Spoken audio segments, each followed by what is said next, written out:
அனைவருக்கும் வணக்கம். இப்போ இந்த வீடியோவில் நம்ம வந்து CBSE class 10 chapter 1 real numbers. So இப்போ இனிமேட்டு சீரியஸ் ஆஃப் வீடியோஸ் போடலான்னு இருக்கேன். ஸோ இப்போ கிளாஸ் 10 ஃபர்ஸ்ட் சாப்டரில் ரியல் நம்பர்ஸில் ஃபர்ஸ்ட் எக்ஸசைஸ் போடுறேன். ஸோ இது தொடர்ந்து கண்டினியூஸாக உங்களுக்கு ஒவ்வொரு எக்ஸசைஸும் ரெகுலராக வீடியோஸ் வந்துட்டுருக்கும். ஸோ இப்போ இதில் ஃபர்ஸ்ட் இன்ட்ரோடக்ஷன் பார்க்கலாம். டாபிக் வந்து ரியல் நம்பர்ஸ். ஸோ ரியல் நம்பர்ஸ்னா அது ரியல் நம்பர் எப்படி வந்தது, ரியல் நம்பர்னா என்ன, ஸோ இதை வந்து நமக்கு ஒரு ரீகால் மாதிரி பண்ணிக்கலாம். ஸோ இது ஏன்னா first exercise of first unit இல்லையா, ஸோ ரீகால் பண்ணிக்கலாம். ஸோ அப்போ நம்பர் சிஸ்டம் எப்படி எமர்ஜ் ஆகுது, எப்படி வருது அப்படின்னா, ஸோ நேச்சுரல் நம்பர் வந்து ஹோல் நம்பரோட சப்செட். இப்போ நான் பார்த்தேன்னா கான்சென்ட்ரிக் சர்க்கிள்ஸ் போட்டிருக்கு இல்லையா, இதெல்லாம் என்னன்னா ஒன்னோட இன்னொன்று சப்செட். அதாவது ஒரு 4-5 டப்பா இருக்குன்னா ஒரு டப்பா உள்ள போடுறோம் இல்லையா, ஸோ அதே சேம் ப்ரொசீஜர் தான் இது. ஸோ ஒன்று வந்து ஒரு செட்டு வந்து ஒரு நம்பர் சிஸ்டம் இன்னொரு நம்பர் சிஸ்டம் உள்ள இருக்கும். ஸோ அப்போ இது எல்லாத்துக்கும் தலைவர் யாருன்னா ரியல் நம்பர்ஸ். ஸோ அவரை பற்றி தான் இந்த டாப்பிக்கில் படிக்க போகிறோம். ஸோ அப்போ ஃபர்ஸ்ட் நேச்சுரல் நம்பர் தான் inner most circle, inner most number. So counting numbers are natural number, அது வந்து 1 2 3 4 எக்ஸெட்ரா ஆரம்பிக்கும். ஸோ அடுத்தது ஹோல் நம்பருக்கும் நேச்சுரல் நம்பருக்கு ஒரே வித்தியாசம் 0. ஸோ 0லேருந்து ஸ்டார்ட் ஆகிற நம்பர் வந்து ஹோல் நம்பர். அதுக்கு அடுத்தது இன்டீஜரை தான் நம்ம இசட் அப்படின்ற சிம்பிளில் டினோட் பண்ணுவோம். ஸோ அது வந்து positive and negative natural number along with 0, அதுதான் இன்டீஜர்ஸ். ஸோ அப்போ மைனஸ் இருக்கும், பிளஸ் இருக்கும், 0 இருக்கும். ஸோ இது மூணாவது, இது ரெண்டுத்தையும் உள்ளடக்கினது தான் இசட்.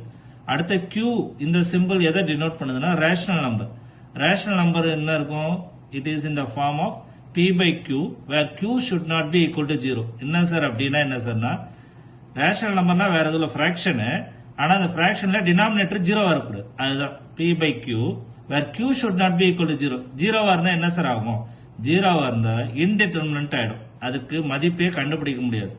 சரிங்களா, ஸோ அதனால 0வா இருக்கக்கூடாது. ஸோ அப்ப அது வந்து இன்டிஜரும் சேர்ந்துருக்கும். சரிங்களா, ஏன்னா ஃபிராக்ஷன்ல வந்து இன்டிஜர்ஸ் வராது. ஸோ ஃபிராக்ஷனையும் உள்ளடக்கின ஒரு நம்பர் தான் என்னது ரேஷனல். இதுல மைனஸ் ஃபிராக்ஷன் இருக்கும், பிளஸ் ஃபிராக்ஷன் இருக்கும், 0 இருக்கும், ஹோல் நம்பர் இருக்கும். ஸோ ஹோல் நம்பர் எப்படி சார் இருக்குன்னா 2/2 1, அது ஒரு ஃபிராக்ஷன் தானே, ஸோ அது ஹோல் நம்பர் இருக்கும். ஸோ இதுல natural number, whole number, integers எல்லாம் சேர்ந்தது தான் ரேஷனல் நம்பர்னு பேரு, கியூன்னு சொல்லுவோம்.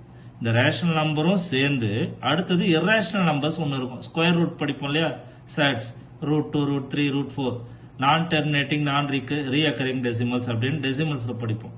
ஸோ அதுதான் இர்ரேஷனல். ஸோ அந்த இர்ரேஷனலும் சேர்த்து இருக்கக்கூடிய நம்பருக்கு சிஸ்டம் பேருக்கு தான் ரியல் நம்பர்ஸ். அப்போ மொத்தம் எத்தனை நம்பர் இருக்கு அப்படின்னா, ரியல் நம்பர்னு ஒன்று இருக்குன்னா அதே மாதிரி இமேஜினரி நம்பர்னு ஒன்று இருக்கு.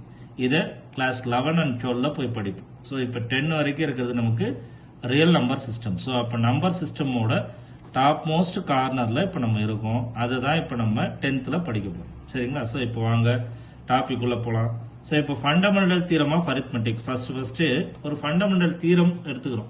ஸோ இது என்ன சார் அப்படின்னா, இது ஒன்றும் இல்லை, சும்மா ஒரு 4 லைன் கொடுத்துருக்கேன். சிம்பிளா என்னன்னா, எந்த ஒரு காம்போசிட் நம்பரும் அதனோட பிரைமோட மல்டிபிள்ஸ் எல்லாம் எழுதலாம், அவ்வளவுதான். ஸோ காம்போசிட் நம்பர்னா என்ன, 4ன்றது ஒரு காம்போசிட் நம்பர், அதை எப்படி மல்டிபிள்ஸ் எழுதலாம், 2 2s are 4. 2ன்றது என்ன, ஈவன் பிரைம் நம்பர்.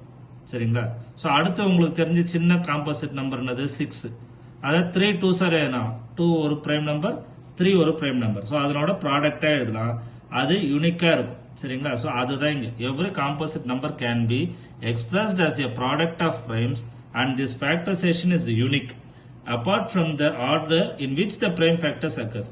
இப்ப 6 நான் 2 into 3 சொல்லுவேன், நீங்க 3 into 2 சொல்லுவீங்க. எந்த ஆர்டர்ல இருக்கிறதுன்னு முக்கியம் இல்ல, ஆனா அது என்னவா இருக்கணும், பிரைம் நம்பரா ஃபேக்டரைஸ் பண்ணிருக்கணும், அதுதான். ஸோ எந்த ஒரு காம்போசிட் நம்பரையும் நம்ம என்னவா பண்ணலாம், அதனோட ப்ராடக்ட் ஆஃப் பிரைம் ஃபேக்டர்ஸா எழுதலாம் அப்படின்றத இந்த ஃபண்டமெண்டல் தியரம் ஆஃப் அரித்மெட்டிக். இது ரொம்ப முக்கியமா நமக்கு தெரியும், ஏன்னா இந்த ஃபர்ஸ்ட் எக்ஸசைஸ் ஃபுல்லாவே நம்ம ஃபேக்டரைசேஷனை பேஸ் பண்ணி தான் போட போறோம். அதனாலதான் இதை ஃபர்ஸ்ட் இன்ட்ரோடக்ஷன்ல கொடுத்துருக்கு. ஓகேவா, ஸோ இப்போ இன்ட்ரோடக்ஷன் ரீகால் புரிஞ்சிருக்கும்னு நினைக்கிறேன். So will go to exercise some. So எக்ஸசைஸ்ல ஃபர்ஸ்ட் இது இருக்கிறதுலயே ரொம்ப சிம்பிளஸ்ட் சம். இதை உங்களுக்கு நான் ஃபர்ஸ்ட் சொல்லிட்டு அப்புறமா இதுல இருக்கக்கூடிய கொஞ்சம் லாட் சம்ஸ் போலாம். சரிங்களா, so lower order thinking sums தான் எல்லாமே இதுல இருக்கிறது, பெருசா ஹையர் ஆர்டர் திங்கிங் இதுல எதுவும் இல்லை. So express 156 as a product of its prime numbers. இது வந்து 5th 4thலயே படிச்சிருப்பீங்க. ஸோ 156 பிரைம் ஃபேக்டரைசேஷன் பண்றேன். முதல்ல பிரைம் ஃபேக்டரைசேஷனா 2 இப்போ எக்ஸசைஸ் 1.1ல் ஃபஸ்ட்டு சம் பார்க்கலாம். So x plus 156 as product of its prime. So இப்போ 156 ப்ரைம் ஃபேக்டரைசேஷன் பண்ணியிருக்கேன்.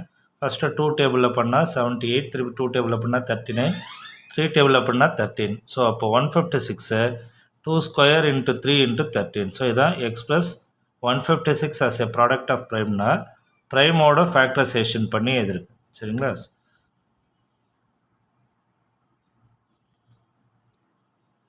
ஸோ இப்போ நெக்ஸ்ட்டு சம் பார்க்கலாம்.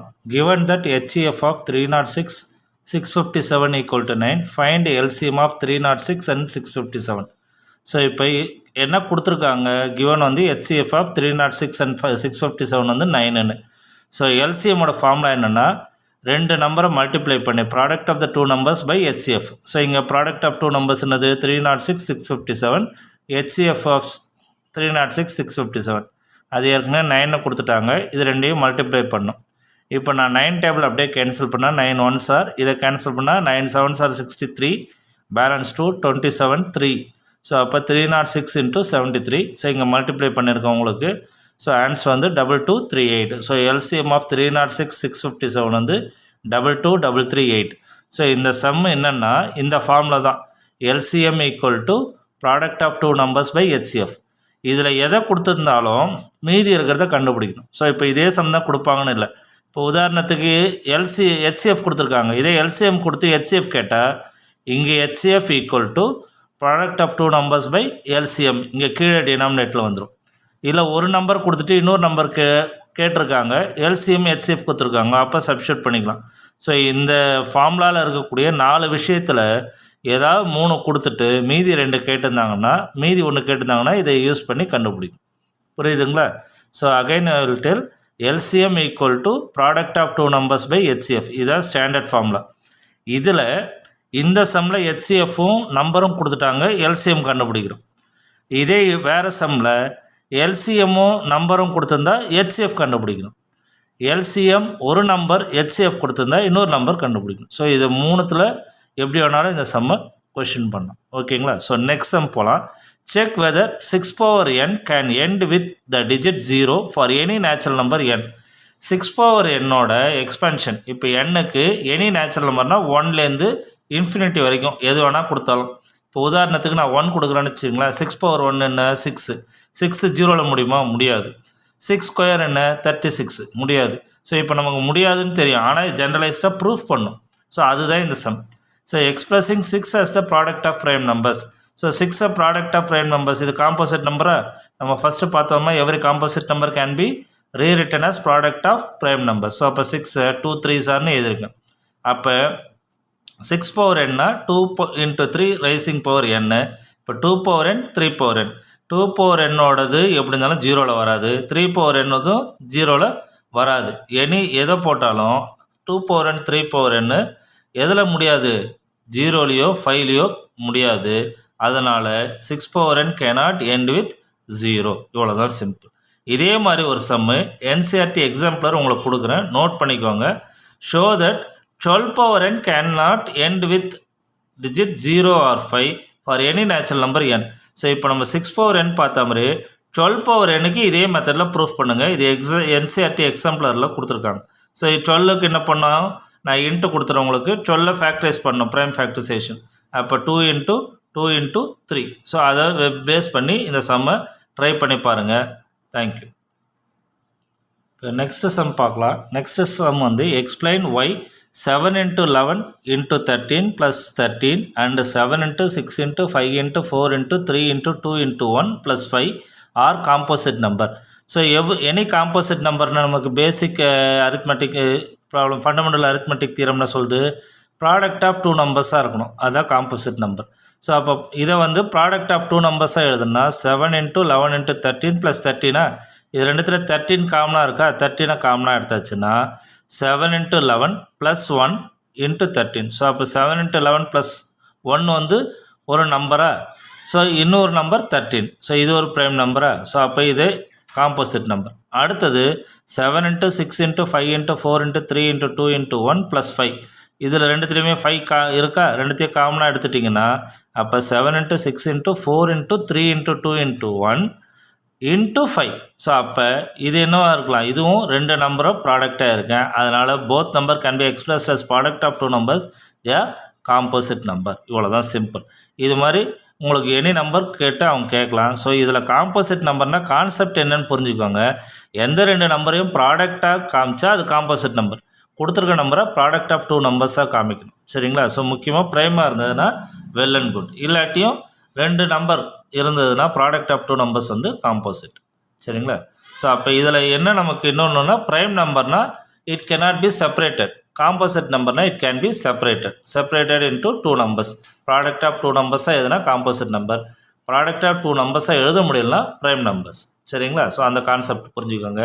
ஸோ இந்த எக்ஸசைஸில் last sum, there is a circular path around a sports field. Sonia takes 18 minutes to drive on one round of the field, while Ravi takes 12 minutes for the same. Suppose both of them start at the same point and at the same time and go in the same direction.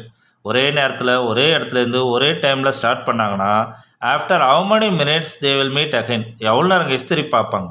So Sonia 18 நிமிஷம் எடுத்துக்கிறா, ரவி 12 நிமிஷம் எடுத்துக்கிறாங்க. ரெண்டு பேரும் ஒரே இடத்துலேருந்து start பண்ணி சுற்றி அந்த ஃபீல்டை வராங்க. ஒரே நேரம் தான் ஸ்டார்ட்டு, ஒரே ஸ்டார்டிங் பாயிண்ட். திருப்பி ரெண்டு பேரும் எப்போ மீட் பண்ணுவாங்க? சார் ஒன்றா போனால் ஒன்றாவே மீட் பண்ணிடலாமே, இவங்க ஒன்றா போகல. ஒருத்தர் வந்து என்னாவது 18 நிமிஷம் எடுத்துக்கிறாங்க, ஸ்லோவாக நடக்கிறாரு சோனியா. ரவி வந்து வேகமாக நடக்கிறாங்க 12 நிமிஷத்தில். ரெண்டு பேர் திருப்பி எப்போ பார்த்துப்பாங்க ஒருத்தர் அப்படின்னா கண்டிப்பாக அந்த சர்க்கிள் தானே, அதனால் மீட் பண்ணி ஆகணும். ஸோ அப்போ இதில் என்ன கண்டுபிடிக்கணும்னா எல்சிஎம், சிம்பிளான விஷயம், லீஸ்ட் காமன் மல்டிபிள் கண்டுபிடிக்கணும். ஸோ 18க்கும் 12க்கும் ப்ரைம் ஃபேக்டர்ஸ் பண்ணுங்க.